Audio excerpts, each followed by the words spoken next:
Assalamualaikum warahmatullahi wabarakatuh. Perkenalkan, nama saya Rismayanti Amalia dari Prodi Administrasi Publik semester 5C Universitas Muhammadiyah Sukabumi. Di sini saya akan menjelaskan tentang proses pengambilan keputusan. Definisi pengambilan keputusan. Menurut Sondang P. Siagian menyatakan, pengambilan keputusan adalah suatu pendekatan sistematis terhadap hakikat suatu permasalahan dengan pengumpulan fakta-fakta dan data, penentuan yang matang dari alternatif yang dihadapi, dan pengambilan tindakan yang menurut perhitungan merupakan suatu tindakan yang paling tepat. Davis dalam Samsi 2000, hasil pemecahan masalah yang dihadapi dengan tegas, terutama keputusan itu dibuat untuk menghadapi masalah-masalah atau kesalahan yang terjadi terhadap rencana yang telah digariskan atau penyimpangan serius terhadap rencana yang telah ditetapkan sebelumnya. Lalu, menurut Suharman 2005, pengambilan keputusan adalah proses memilih atau menentukan berbagai kemungkinan di antara situasi-situasi yang tidak pasti. Pembuatan keputusan terjadi di dalam situasi-situasi yang meminta seseorang harus membuat prediksi ke depan, memilih salah satu di antara dua pilihan atau lebih, membuat estimasi atau perakiraan mengenai frekuensi perakiraan yang akan terjadi. Selanjutnya, faktor-faktor yang mempengaruhi pengambilan keputusan. Menurut Samsi 1995, pengambilan keputusan dipengaruhi beberapa faktor. Yang pertama, keadaan internal. Kondisi internal organisasi berpengaruh terhadap proses pengambilan keputusan. Semakin kondusif tindak organisasi, maka kualitas keputusan semakin baik. Yang kedua, tersedianya informasi yang diperlukan. Untuk memecahkan masalah yang dihadapi, maka lebih dulu harus diketahui sebab dan akibat masalah tersebut. Maka perlu pengumpulan data baik yang memiliki kaitan langsung dan tidak langsung dengan masalah tertentu. Ketiga, yaitu keadaan ekstern. Pengambilan keputusan harus mempertimbangkan lingkungan luar. Keadaan atau lingkungan di luar dapat berupa ekonomi, sosial, politik, hukum, budaya, dan lain-lain. Keputusan yang diambil tidak boleh bertentangan dengan peraturan hukum yang berlaku. Dan yang keempat, kepribadian dan kecakapan pengambilan keputusan. Tepat tidaknya keputusan yang diambil juga sangat tergantung pada kecakapan dan kepribadian pengambilan keputusan.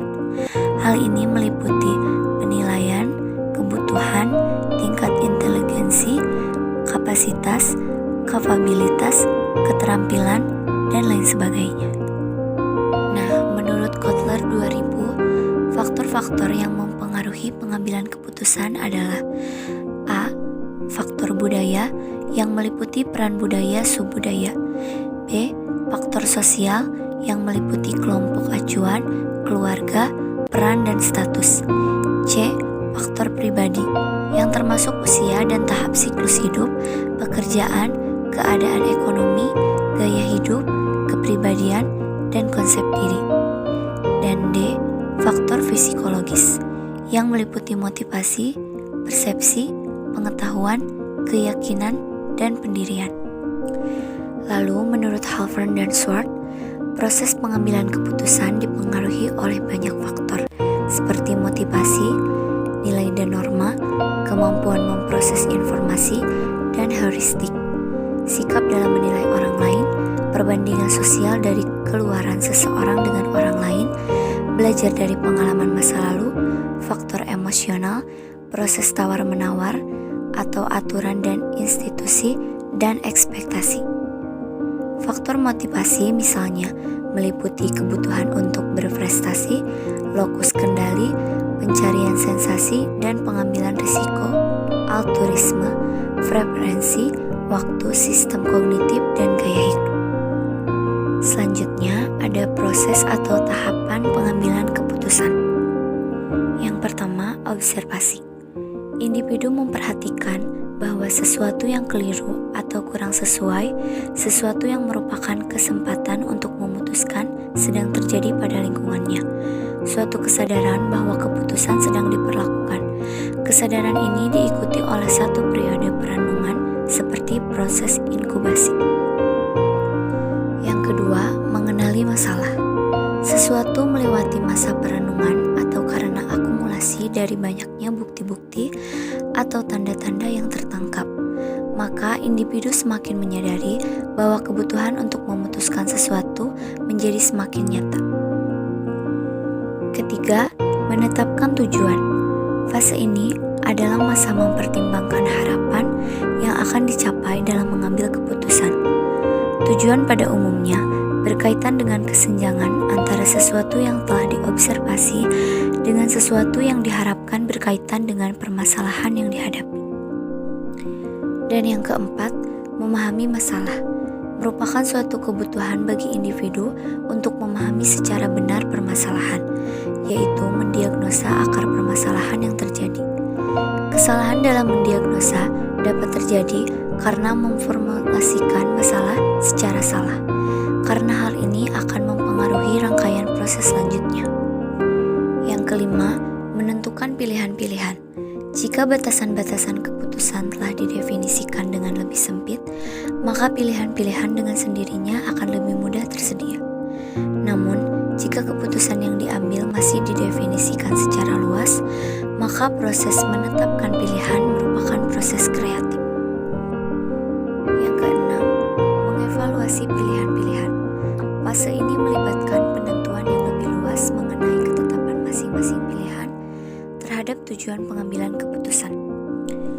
Yang ketujuh, memilih. Pada fase ini, salah satu dari beberapa pilihan keputusan yang tersedia telah dipilih dengan pertimbangan apabila diterapkan akan menjanjikan suatu kepuasan.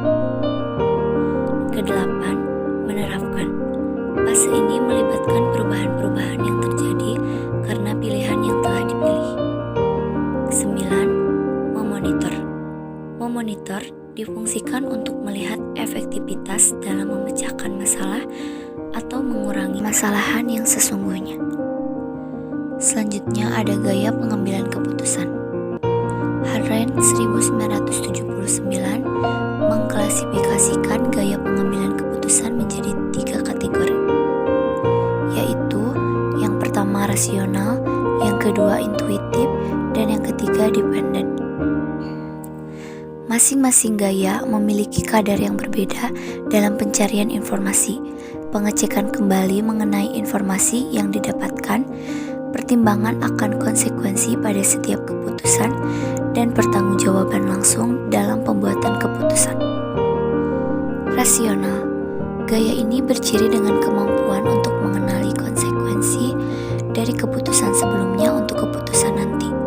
Hal ini membutuhkan perspektif waktu yang panjang, di mana beberapa keputusan berurutan dipandang sebagai means and chain untuk memperjelas pikiran seseorang individu. Individu mengantisipasi kebutuhan untuk membuat keputusan di masa depan dan mempersiapkan mereka dengan mencari informasi tentang diri dan situasi yang diantisipasi. Keputusan individu dilakukan melalui dengan berhati-hati dan logis, di mana informasi yang akurat tentang situasi diperoleh dan penilaian diri individu ialah realistis. Gaya ini merupakan pembuat keputusan aktualisasi diri yang ideal. Yang kedua, intuitif. Seperti dalam gaya rasional, pengambilan keputusan intuitif menerima tanggung jawab untuk mengambil keputusan. Gaya intuitif bagaimanapun melibatkan sedikit antisipasi masa depan, perilaku mencari informasi, atau mempertimbang faktor-faktor logis. Yang ketiga, dependent. Berbeda dengan gaya rasional dan intuitif, gaya dependent ditandai dengan penolakan tanggung jawab pribadi untuk mengambil keputusan dan proyeksi tanggung jawab yang di luar diri. Individu sangat dipengaruhi oleh harapan dan keinginan pemerintah dan rekan-rekan memiliki tentang dia.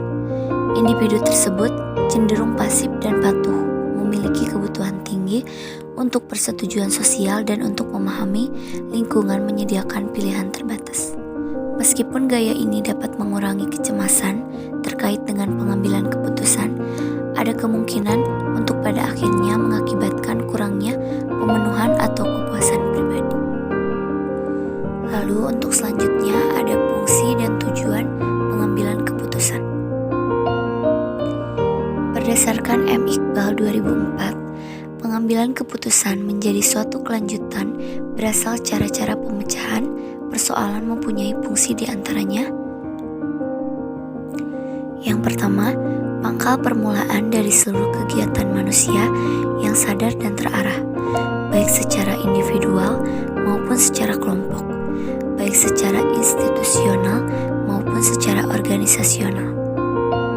Yang kedua, sesuatu yang bersifat futuristik ialah bersangkut paut dengan hari ke depan, masa yang akan datang di mana efeknya atau pengaruhnya berlangsung relatif lama.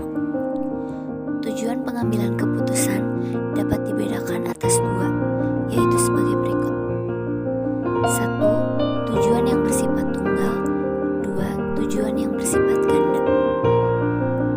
Tujuan pengambilan keputusan yang bersifat tunggal terjadi apabila keputusan yang dihasilkan hanya menyangkut satu masalah. Artinya, bahwa sekali diputuskan, tidak ada kaitannya dengan masalah lain. Lalu, untuk tujuan pengambilan keputusan yang bersifat ganda terjadi apabila keputusan yang dihasilkan itu menyangkut lebih dari satu masalah. Artinya, bahwa satu keputusan yang diambil itu sekaligus memecahkan dua masalah atau lebih, yang bersifat kontradiktif atau yang bersifat tidak kontradiktif. Selanjutnya, dasar-dasar pengambilan keputusan. Agar pengambilan keputusan dapat lebih terarah, maka perlu diketahui unsur-unsur atau komponen-komponen dari pengambilan keputusan tersebut.